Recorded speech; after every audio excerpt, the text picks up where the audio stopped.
Assalamualaikum warahmatullahi wabarakatuh. Waalaikumsalam warahmatullahi wabarakatuh. Kembali lagi bersama kami di Time Travel. Rahayu dan salam sejahtera untuk kita semua. Nah, Alif, Sobat Time Travel, sebenarnya kan di beberapa episode itu kan Alif udah cerita ya, ini tentang situasi alam, situasi sosial, manusianya ini sedang eskalasi naik gitu. Nah, kalau kita bisa memprediksi nih, Liv ya, nanti ke depan seperti apa? Karena kalau di tahun depan itu 2026 orang kan secara astrologi menyebutnya sebagai tahunnya kuda kayu. Kuda api. Kuda kayu. Kalau kuda kayu tuh yang buat anak kecil main ya. Ini kuda api. Nah, apakah ada elemen-elemen kayak api ini jadi satu kewaspadaan tersendiri di masa depan atau kayak gimana, Alif? Secara pandangan spirit ada nggak Alif diberikan ini? Iya, oke. Sebenarnya tanpa pandangan spirit juga banyak para ahli ilmuwan, ahli ekonomi, ahli politik semuanya lah ya, itu pada bilang kalau setelah 2025 zamannya semakin sulit kan gitu. Apapun aspeknya, terutama ekonomi lah yang paling berasa. Itu kalau dari penelitian para pakar, ya kan, pandangan para pakar. Tapi kalau secara spiritnya, belakangan saya lagi suka ngelihat langit dan cakrawala betul. Sekitar kota Jakarta Pusat. Terakhir ini nih dari rooftop. Baca nggak yang ini, Banten tiba-tiba langitnya merah? Iya. Merah darah. Gitu. Jadi belakangan saya lagi sering ngelihat situasi cakrawala terus langit itu dari rooftop lantai 5 dari tempat kerja di kawasan Jakarta Pusat.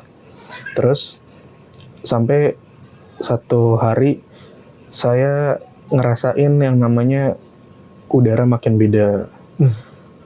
Terus nggak lama setelah itu turun hujan. Hujannya juga aneh, misteri, penuh dengan misteri. Kalau ngeliat ke atas tuh kok kayaknya ada sesuatu ya di balik awan itu, di balik hujan ini kayak ada sesuatu. Terus bersyukur air turun, tapi kayak ada perasaan lain yang mengganjal itu air. Terus ngelihat banyak fenomena kebakaran, terus ngelihat tanah longsor dan hal-hal yang sifatnya alamiah ataupun memang alamiah karena ulah manusia. Sebetulnya kita bisa ngelihat proyeksi masa depan, bukan ramalan ya, bukan prediksi, tapi proyeksi. Itu dari hal-hal yang udah terjadi kemarin, terus yang hari ini terjadi, dan kita bisa tarik garis lurus untuk masa yang akan datang. Secara getaran spiritnya, banyak dari tokoh-tokoh di sekitar kita, tokoh-tokoh spirit itu lagi pada bersiap, Mas, lagi siaga. Salah satunya saya mimpi beberapa hari yang lalu, nggak salah. Mimpi saya itu, saya ngelihat saya lagi ada di kawasan sekitar wilayah timur Indonesia. Saya ngelihat ke suatu titik yang tinggi, terus lagi ada tokoh-tokoh itu pakai baju kebesarannya, lagi siaga, lagi bersiap lah. Kalau sebelumnya kan masih kayak anteng-anteng aja, ya paling ngawasin lah sesekali gitu. Tapi kok pas saya mimpi itu, saya ngelihat di mimpi itu ya, itu lagi siaga. Kemudian saya dapat bahasanya gimana sih? Terus saya dikasih tahu juga sama yang leluhur juga bahwa ya semuanya lagi pada siaga, semua lagi pada bersiap untuk sesuatu. Artinya kan kayak ada tinggal nunggu waktu lah gitu, yang sering kita cerita, tinggal nunggu waktu. Dan ternyata bukan hanya tokoh-tokoh leluhur, Mas. Kalau mereka kan manifestasi dari energi alam itu sendiri. Tapi ternyata yang di bawah-bawahnya itu justru lebih masif gerakannya. Kayak misalnya penyakit itu punya bentuk. Kemarin itu kita udah ngadepin pandemi COVID. Terus setelah itu ada persebarannya, ada perubahannya dari si COVID itu, mutasinya. Sekarang itu agak beda. Terus dari karakter orang, kenapa kuda api ada kaitannya dengan emosi. Gitu. Karena sekarang orang gampang banget tersulut emosi. Sedikit aja kayak kayu kering yang dibakar, terus langsung berkobar-kobar kan. Makanya banyak yang ngomong blunder, akhirnya banyak respon. Reaksinya jadi berlebihan. Atau cuma sekedar senggolan aja di jalan, itu bisa berantem, bahkan sampai urusan nyawa. Seolah-olah nyawa itu nggak ada harganya sekarang. Betul. Nah, nggak tahu di tahun yang akan datang itu seperti apa. Ya, itu semua pada akhirnya akan jadi satu kesatuan dalam bentuk yang akan kita hadapi gitu. Apakah di 2026 ada cahaya terang? Kalau kata para leluhur selalu ada. Entah itu besar atau kecil, tapi yang penting ada. Artinya pertolongan dari Sang Ilahi itu selalu ada bagi orang-orang yang mau yang cerdas lah gitu. Makanya selalu dikasih tahu eling lan waspada. Itu juga buat kita pribadi juga kan, pesan-pesan itu. Tapi sebagian besar kata para leluhur, semakin berjalannya waktu maka semakin dipercepat. Gitu. Makanya orang jadi gampang banyak marah, orang banyak kena sakit. Pemicunya banyak.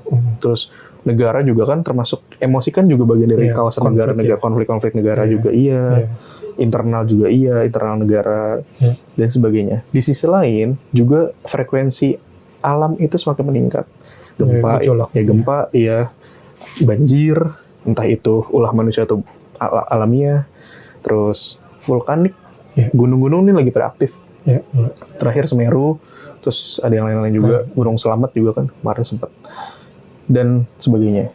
Terus salah satu yang jadi concern beberapa orang dan sebagian besar masyarakat, khususnya di Indonesia, adalah adanya potensi tsunami itu. Hal-hal itulah yang sebetulnya lagi akan kita hadapi. Entah yang mana duluan terjadi, ya wallahu alam, nggak tahu gitu. Ya mudah-mudahan kita jadi bagian dari orang yang selalu waspada dan ingatlah gitu. Paling nggak kita nyampein aja sih, ingetin aja. Nah ini Liv, kan kita kan selalu dengan tagline-nya itu eling lan waspada gitu ya. Kebetulan kan emang viewer kita kan ada 2 miliar ya. 2 jutaan lah gitu ya. Tapi gini lah, maksudnya gini.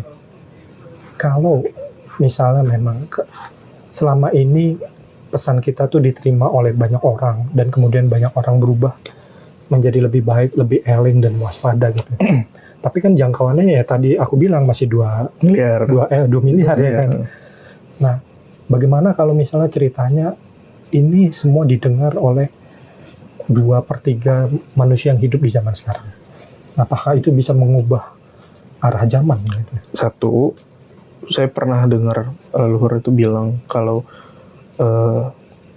bisa berubah.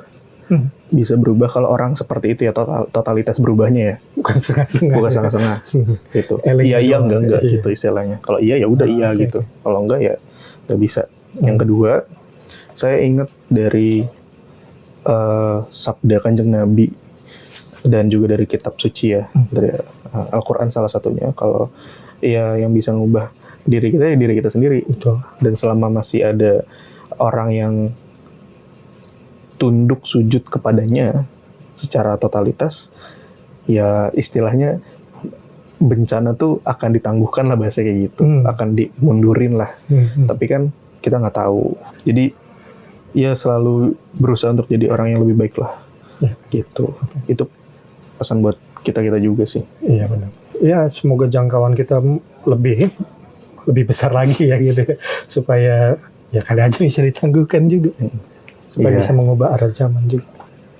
Ya kalau 5 miliar orang. Tapi memang terakhir yang saya lihat pergerakan dari getaran dari alam itu berasa banget. Makin lama makin kuat rasanya. Oke, oke. Yang kedua, makhluk-makhluk itu yang rupanya agak-agak serem, itu makin masif. Gitu. Oke. Yang ketiga, yang kemarin sempat kita bahas adalah formasi besar pasukan entah dari arah mana itu semakin bergeraknya semakin cepat. Masif. Kemana? Ya ke segala penjuru bumi, termasuk masuk ke dalam orang. Gitu. Makanya orang banyak yang karakternya makin gak bagus atau kena penyakit. Ya, oke. Gitu. Ya, bukan ramalan ya, Sobat Time Travel. Paling tidak ini jadi kayak pandangan ya, prediksi, Proyeksi. probabilitas ya, probabilitas tentang apa yang sudah pernah Alif ceritakan, apa yang terjadi sekarang, dan kita proyeksikan ke masa yang akan datang. Oke Sobat Time Travel, semoga pandangan-pandangan yang Alif ceritakan ini berguna buat kita di masa yang akan datang, menyambut, ini kita udah di akhir 2025 ya, jadi kita bisa bersiap-siap untuk menyambut 2026 dengan segala tantangan yang ada. Ini Sobat Time Travel, semoga kalian suka dengan episode kali ini. Tap like, share, komen, dan subscribe untuk selalu terhubung dengan video-video kita yang terbaru. Sampai kita bertemu di penelusuran selanjutnya. Wassalamualaikum warahmatullahi wabarakatuh.